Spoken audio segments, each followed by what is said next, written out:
Before I completely get off the topic of public shaming and degradation rituals, I remembered that Henslin also talked about the character of Hester Prynne, who was the main character of Nathaniel Hawthorne's novel, The Scarlet Letter. Some of you maybe read it in high school. And it's a really good example of public shaming. So here you have Hester Prynne, who is accused of adultery and is forced by the community to wear a scarlet letter A on her dress for the rest of her life as a mark of shame. So this is her being set apart, not physically outcast from the community, but as Henslin says, being morally outcast from the community. So it's an example of public shaming as a negative sanction, right, for the violation of a cultural norm or a social norm.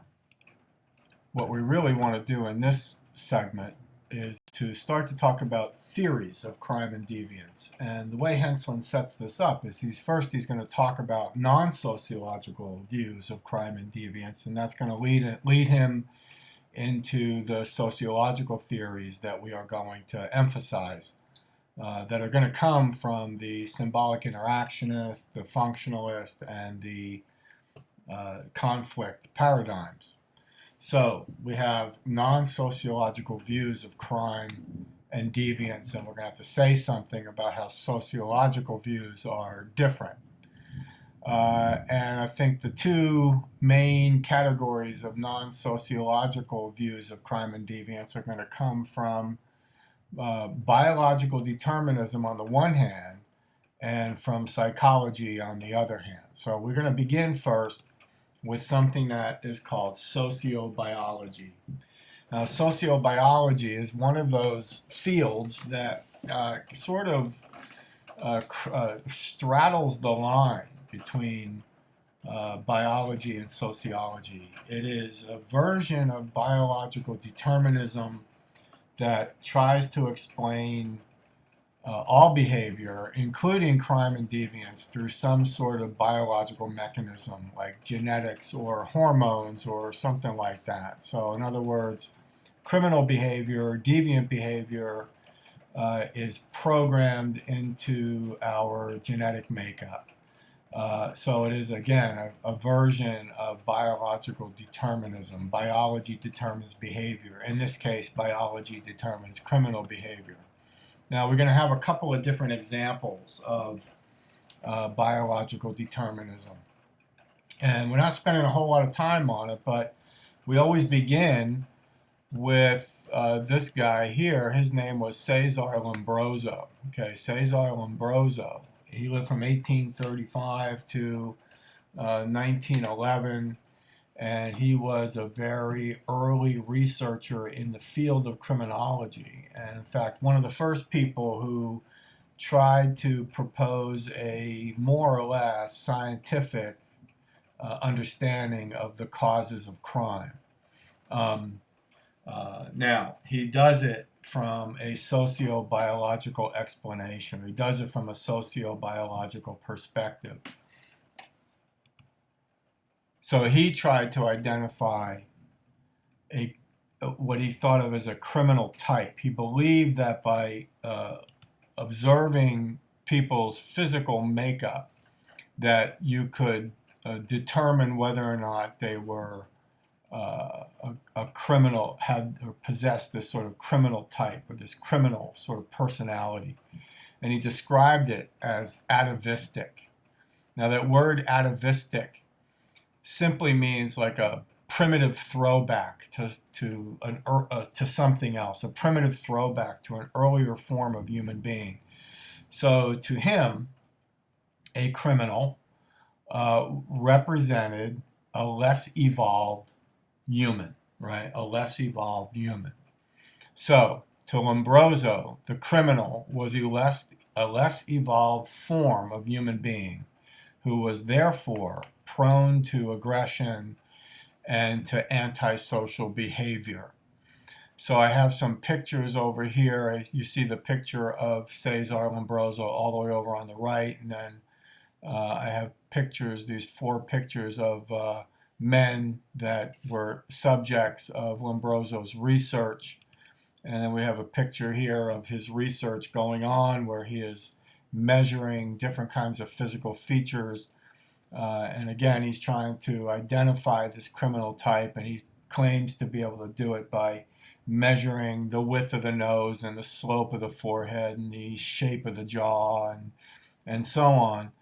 And that these things represented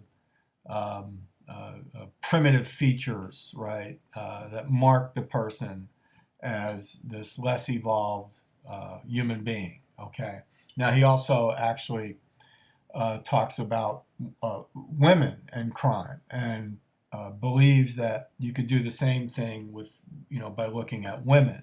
How do we identify criminality in women? Well, again, it's going to be through some sort of reference to some biological or physiological characteristic. And one of the things he tried to argue about female criminality was that women who were criminals possessed male characteristics. They had more male characteristics than average women did.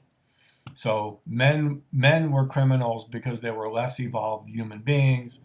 Women were criminals because they were too masculine. So, summarizing, says R. Lombroso, he is basically saying that people are born criminals, and that they could be identified by physical or even what we can think of as congenital features, and that criminals are essentially atavistic and savage. So, how can we, or how has Lombroso's work been criticized? Well, first of all, he only studied people in prison. He only studied people that were already in prison. So, in other words, he's not really doing this research out among the general population. There's another, I think, way that, or at least another way maybe he could be criticized, or at least questions that we should be asking about his work, or should maybe consider. And it's this. He's an Italian criminologist, and he's doing his research in Italy. And, I look at those pictures, for example, those pictures of those men on the previous page, those 4 men, and even the guy who's getting his nose measured there. And I think to myself, these pictures can come from the Santoro family album. In other words, what I'm trying to say is he, or what I'm trying to ask, right, is he picking up on actual criminal traits, or is what he identifying more like phenotypical characteristics of people who are from a certain part of the world, maybe this part of the Mediterranean region? And that's always been a sort of a question that I've had about Lombroso. Anyway, okay, let's move on here. So another sociobiological theory of crime, another biological determinist theory of crime, is something called XYY theory. It was popular a while back when I was in undergrad studying criminology. We talked about XYY theory. Still around to some extent, and it tries to explain crime, right? XYY theory tries to explain crime by attributing it to a abnormality of the chromosomes, where some men have an extra Y chromosome. Now, I told you that as an undergraduate I got a D in biology, so there's not much help I'm going to give you in biology. But I know one thing. One of the things I do know is that a normal female chromosome is an XX chromosome, and a normal male chromosome is an XY chromosome. And so XYY theory tries to attribute criminality to this extra Y chromosome that is found in some males. And what they argue is that the extra Y chromosome produces hypermasculinity and therefore also produces overaggression and antisocial behavior. Now, that whole thing about equating masculinity with aggression and antisocial behavior is maybe questionable in itself. However, there are other problems with XYY theory. Okay, so what are some of these other problems with XYY theory? Well, one of them is it's not really supported by research, because most men who commit crimes, if you really think about it, XYY is a chromosomal abnormality. You don't find it as often as you would think. And so most of the men who commit crimes actually have normal XYY chromosomes, or excuse me, they have normal XY chromosomes.